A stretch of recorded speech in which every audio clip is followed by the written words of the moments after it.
came to Vancouver to celebrate the city's 100th birthday.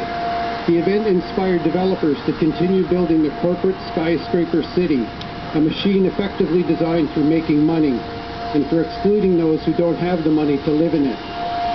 In anticipation of the tourist invasion, about 500 to 600 tenants were evicted from downtown Eastside Hotel in the spring of 1986. Owners renovated the rooms and increased the rents. Another 1,000 to 1,500 lodging house rooms were switched from monthly rental to tourist rental status. After all, the world runs by greed, according to Michael Walker of the Fraser Institute. He also stated that the displaced tenants would save everybody a lot of trouble if they were all put on buses to the Kootenays.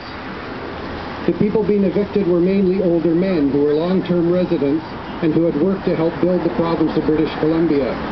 Some were retired, others were unemployed and disabled. Many were poor. They thought of their rooms as their homes. They had a circle of friends in the neighborhood and they belonged to the community of the downtown east side. They didn't want to be thrown out like garbage. They didn't want to become refugees in their own land. Olaf Solheim was one of these men.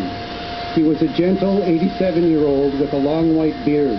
He'd worked most of his life as a logger, and he had lived at the Patricia Hotel for over 40 years. He was from Norway, and in Norwegian, Solheim means sunny home. He was thrown out in the spring of 1986 to make way for Expo 86 tourists. Dira helped him find another place and even hired a home worker to help look after him. But his world was broken and he was disoriented.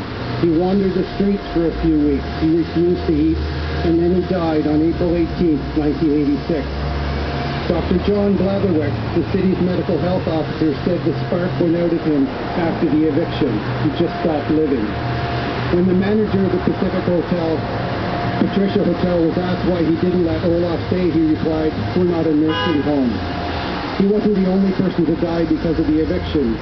2 men committed suicide soon after receiving their eviction notices, and Jim Green, who was manager of Dira from 81 to 91, said 11 Expo-related evictees had died as of March 1988. In the year 2005, gentrification is still a major problem for the downtown east side. The development of Woodwards will increase the pressure on gentrification, as will the Winter Olympics of 2010.